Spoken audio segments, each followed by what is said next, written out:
Welcome, everyone.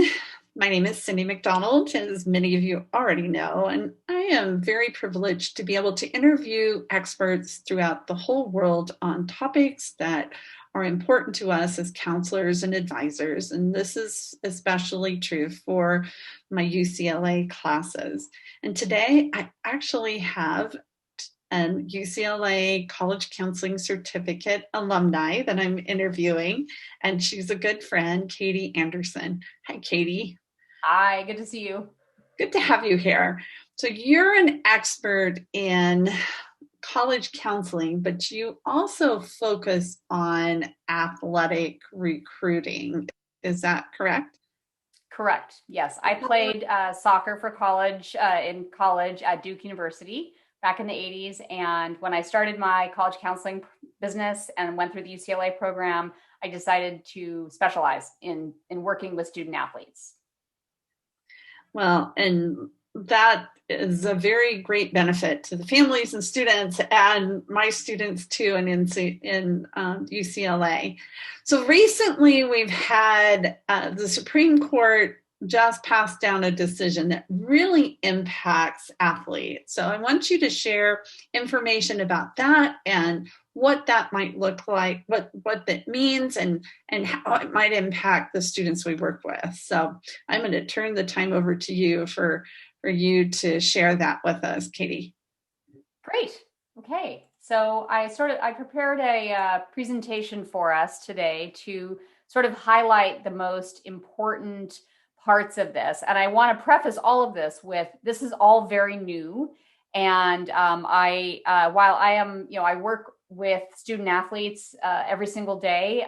There are some of these things that are so new that I'm not, that there's new news coming out all the time. And so this is relevant right now in July of 2021. And this will certainly change and morph and adjust as time goes on, as the NCAA, changes things. So the terminology that you're going to hear regarding this decision is name, image, and likeness, or NIL, as it's being called for short. So as Cyndy mentioned, June 21st of 2021, the Supreme Court ruled unanimously against the NCAA. This was in a decision which was the NCAA versus Alston. I'm not going to get into the details of that, but for some time, the NCAA had already been talking about this change to their policy that had been in place regarding name, image, and likeness rules for student athletes in all sports. So on June 30th, the NCAA, across all their divisions, Division One, Division Two, and Division Three, adopted a temporary policy. I'll get into the temporary part of that. For all sports regarding this piece, the name, image, and likeness. And it started the very next day, July 1st, 2021. We'll get into the details of it all in a second, but just know that it does apply. This new ruling applies to colleges in all states across the United States. Some states already had legislation in place, others didn't. So this basically gives a blanket to the United States, all the colleges and universities, again, within the NCAA. And it applies to both current and prospective student athletes. And they are working on a more permanent solution through federal legislation. So that is kind of the piece that I think, will be, we need to be prepared for something more permanent in the future. There is a wonderful website that I would encourage all of you to read if you want to know more about this. It's on the NCAA.org, and this, /about/taking-action. I'm going to show you a picture of it in a second. And this is a really great summary. I've read lots of articles about this topic just in the last couple of weeks, and this definitely summarizes the hot topics and also gives a very nice understanding of the history of the issue.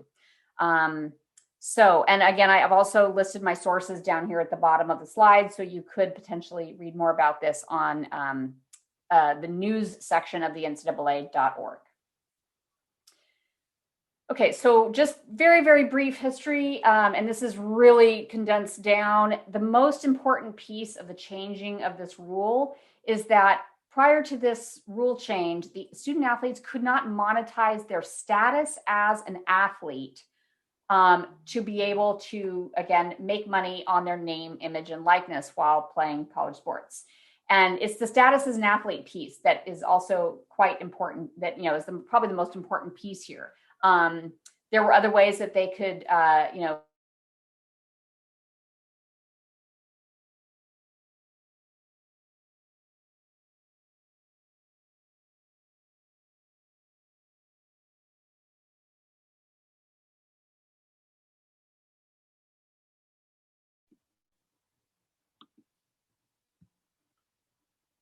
Katie, you froze.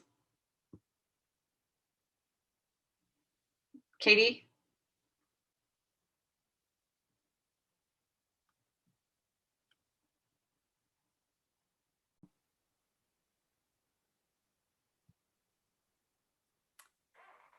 Okay, so let's first talk about the newsworthy moments that have happened here in June and July of 2021 that are the things that are making headlines.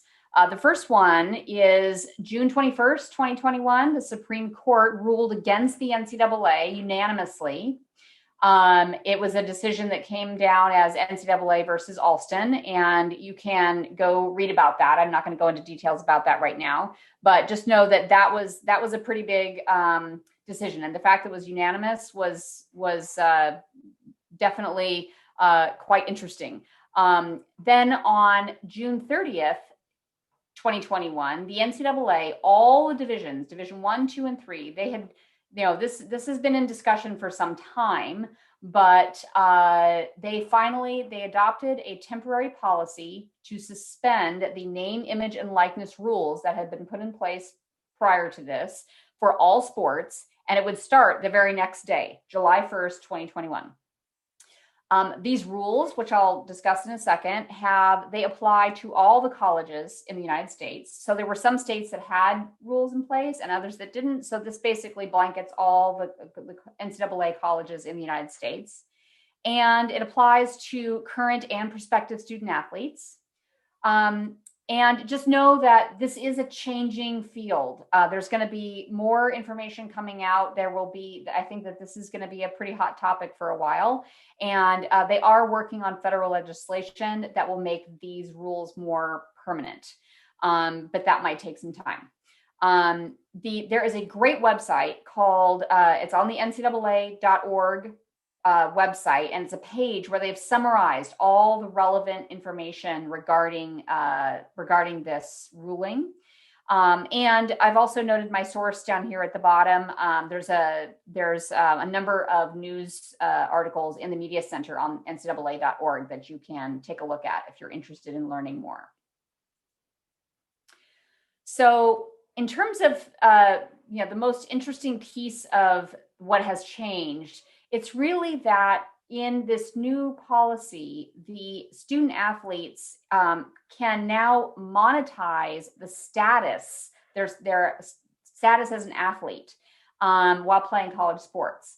And that's a really big deal for many student athletes this is going to affect not only just football and basketball, but other sports as well. Although I think that you will find that the biggest impact will be probably in sports like basketball and football, which are the biggest money-making sports for various universities.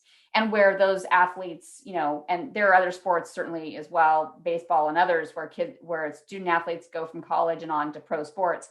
But those are the ones that are the biggest money makers for universities today. Also, this is just a clip. I took a screenshot from this Taking Action page on the NCAA.org website that sort of shows that history of the various important pieces of this that have been started back in September of 2019 and then have gone all the way up to the recent Supreme Court decision. I would also highly recommend, I noted here at the bottom as my source, this legislative proposal that's a question and answer guide. This one is for Division III, but I believe they have them for all divisions.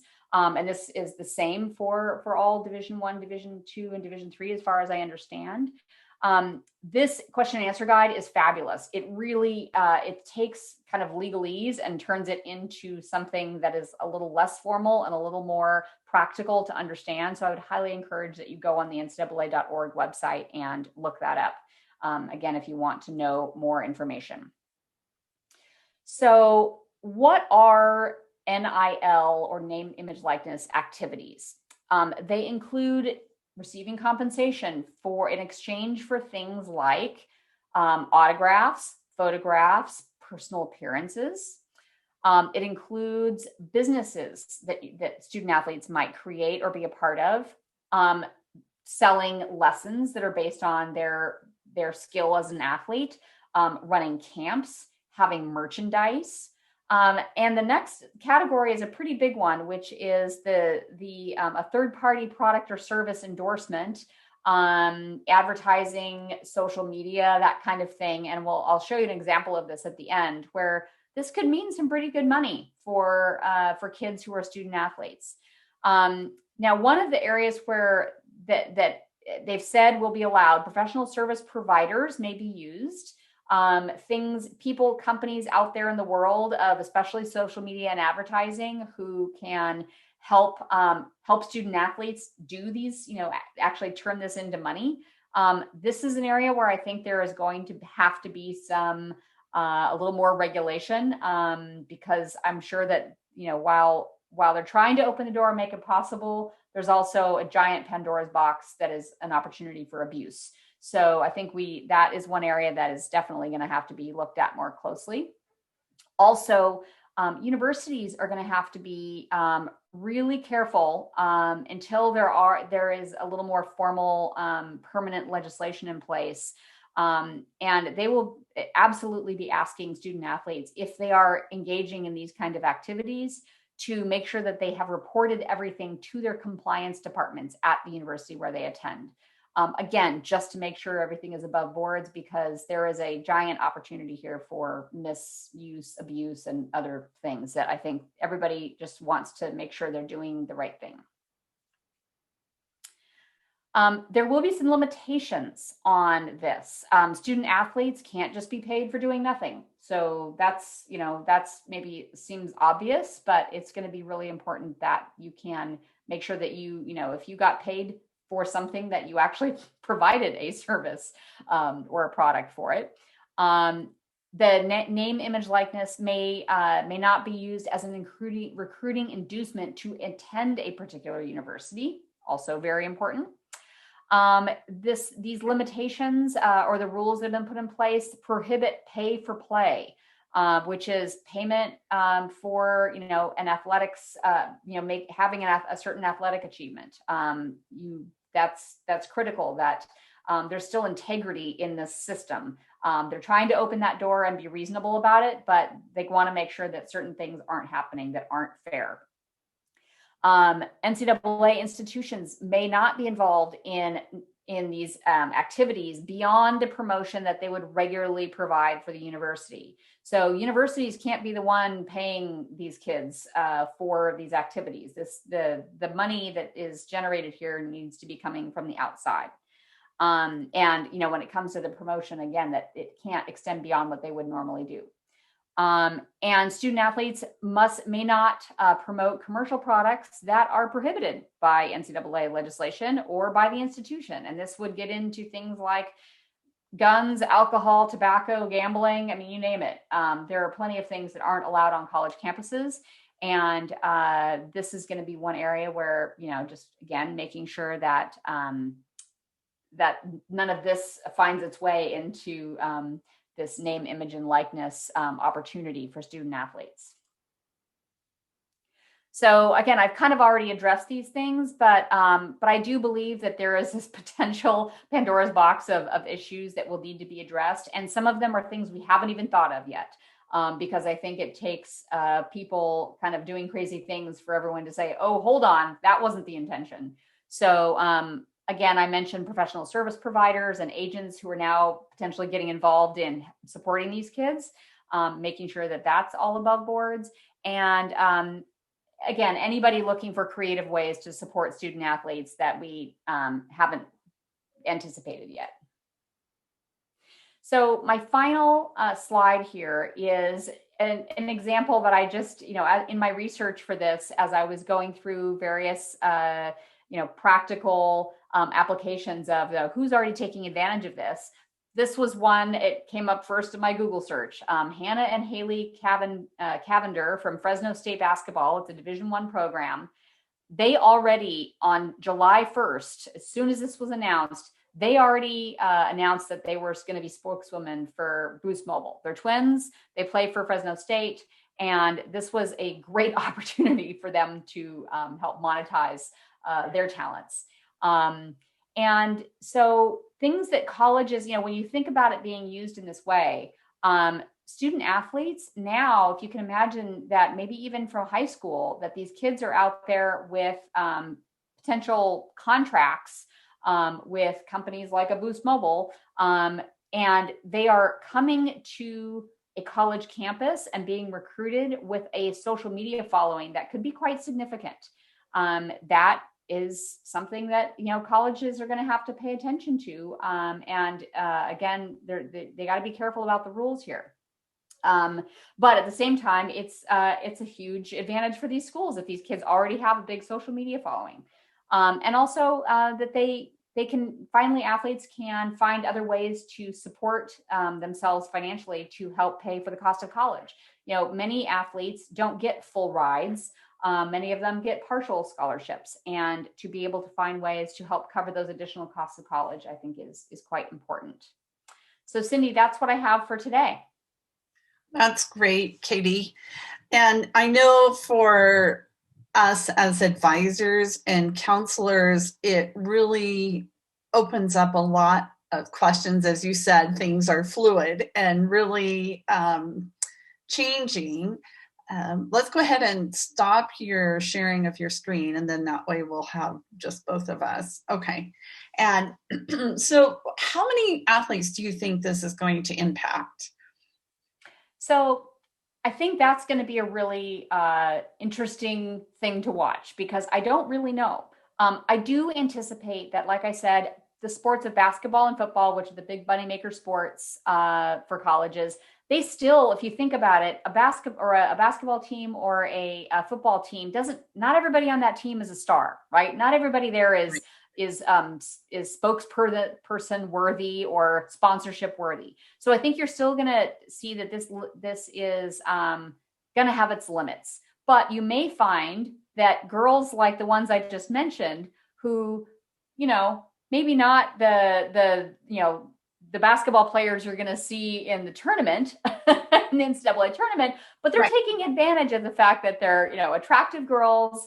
They clearly, that Boost Mobile, they're twins. That's always interesting. There's an opportunity there. So I think that there will be both the most obvious choices for kids who can take advantage of this. And then there might be some interesting surprises as well about kids that can do this. And maybe also in sports that are a bit niche. There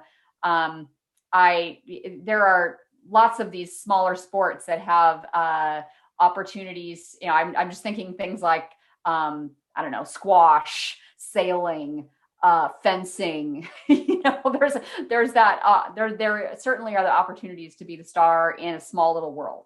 So, yeah, I don't see this having a massive impact. I don't think every kid on the team is going to be monetizing their talent, but I do believe that it will be broader than just the most noteworthy people we see, playing football and basketball.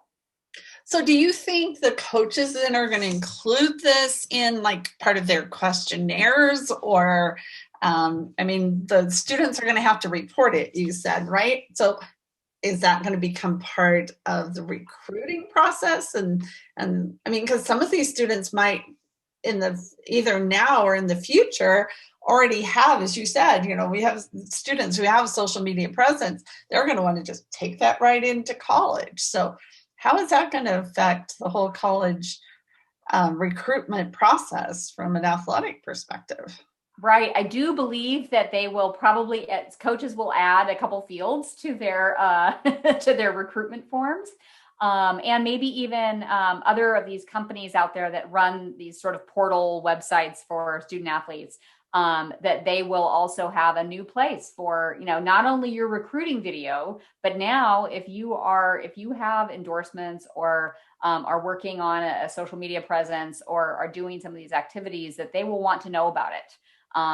So I absolutely believe that will be a small little tweak in in the way that student athletes can talk about all the things that they're doing out there to be recruitable. So Yeah, they won't want to have any surprises, right?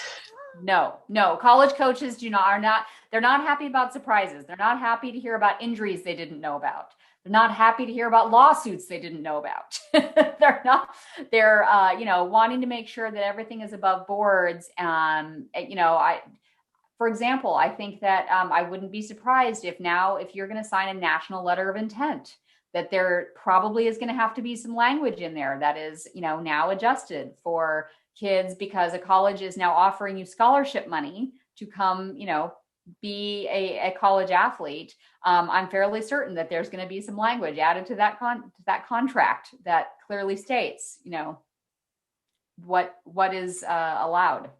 So for my last question, if this is, this ruling affected NCAA, but do you think NAIA or the junior college, the NCAA JC are going to be far behind? That's a really great question. And I'll be honest, I don't know. I haven't researched deep into the NAIA or where the JCs fall with this, but I have to believe that when the NCAA does something this significant, that if they haven't done something already, that they absolutely will be right behind them. Because especially for JCs, first of all, for the NAIA to be competitive with the NCAA in simple ways like this, that would make a lot of sense for them to do that. And for JCs also, because many of those kids who are playing sports at the junior college level are looking to be that transfer student and go, play for 2 years and then move on to the 4-year program. It helps those junior colleges, right? So many of those junior colleges have a very local presence. So you might find things rather than like a Boost Mobile, which is a more national level sort of presence. You might find the local car dealership or the local, right? You may find some things that are a bit more local to those junior colleges that are still important services and products that make sense for them. So I don't know. To be honest, I really don't know where the JCs stand with this, but I wouldn't be surprised if that becomes an opportunity as well. Well, it just highlights the whole point. This is a fluid situation, and it's kind of like, stay tuned, what's it going to be like in the next few months and over the next year. So Katie, thank you very much. This is always a pleasure to talk to you and learn from you. And I know my students really appreciate it as well. So thank you. Great. You're so welcome. Thank you so much for inviting me. And I look forward to being able to provide updates as this changes over time. Yep, absolutely. So much. Thank you.